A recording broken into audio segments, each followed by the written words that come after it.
నమస్తే, మీరు చూస్తున్నారు 9 PM న్యూస్. నేను రత్న. రైట్, ఇక బులెటిన్ లోని డీటెయిల్స్ చూద్దాం. కౌంట్ డౌన్ మొదలైపోయింది. ఇంకొన్ని గంటల్లోనే కాళేశ్వరం ప్రాజెక్టుపై జస్టిస్ పీసీ ఘోష్ కమిషన్ ఇచ్చిన రిపోర్ట్ అసెంబ్లీ ముందుకు రాబోతుంది. ఇది తెలంగాణ రాజకీయాల్లో కీలక పరిణామంగా కనిపిస్తుంది.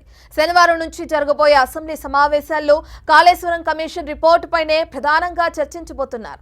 దీనికోసమే ప్రత్యేకంగా అసెంబ్లీ సమావేశాలను నిర్వహిస్తున్నారు. బీఆర్ఎస్ హయాంలో నిర్వహించిన కాళేశ్వరం ప్రాజెక్టు నిర్మాణంలో జరిగిన అవకతవకలకు సంబంధించి జస్టిస్ పీసీ ఘోష్ కమిషన్ ఇచ్చిన నివేదికపైనే సభలో సుదీర్ఘంగా చర్చించనున్నారు. అయితే ఈ సమావేశాలకు బీఆర్ఎస్ అధినేత కేసీఆర్ వస్తారా? కాళేశ్వరం రిపోర్టులో ఉన్న అంశాలపై తన వర్షన్ వినిపిస్తారా? బీఆర్ఎస్ హయాంలో నిర్మించిన ప్రాజెక్టుపై వచ్చిన ఆరోపణలకు ఎలాంటి ఆన్సర్స్ చెబుతారనేది ఉత్కంఠ రేపుతోంది.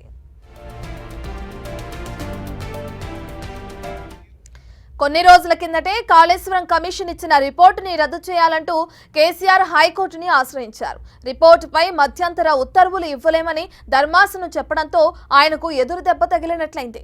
ఇదే సమయంలో అసెంబ్లీలో చర్చ పెట్టాకే కాళేశ్వరం కమిషన్ రిపోర్టుపై చర్యలు తీసుకుంటామని హైకోర్టుకు ప్రభుత్వం వివరించింది. అందువల్ల కాళేశ్వరం నివేదికపై ఇప్పుడు జరగబోయే చర్చ కీలకంగా మారింది.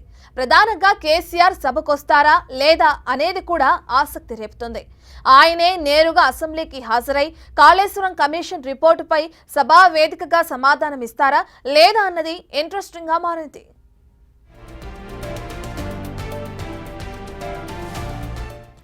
అయితే మరోవైపు కాంగ్రెస్ ప్రభుత్వం కూడా పీసీ ఘోష్ కమిషన్ రిపోర్టుని ప్రజల ముందుకు తెచ్చి అసెంబ్లీలో చర్చకు పెట్టి బీఆర్ఎస్ హయాంలో జరిగిన అవకతవకల్ని బహిర్గతం చేయాలని చూస్తుంది. సీఎం రేవంత్ సహా మంత్రులంతా ఈ అంశంపై మాట్లాడేందుకు సిద్ధంగా ఉన్నారు. కాళేశ్వరం ప్రాజెక్టు నిర్మాణం, నిధుల వినియోగం, పిల్లర్ల కుంగుబాటు అంశాలపై ప్రభుత్వం వివరణ ఇచ్చే అవకాశం ఉంది. దీనికి కేసీఆర్ నుంచి సమాధానం వస్తుందా లేక ఎప్పట్లాగే తాము చెప్పాలనుకున్నది హరీష్ ద్వారా సభలో చెప్పిస్తారా అన్న దాని మీదే ఇప్పుడు చర్చ మొదలైంది.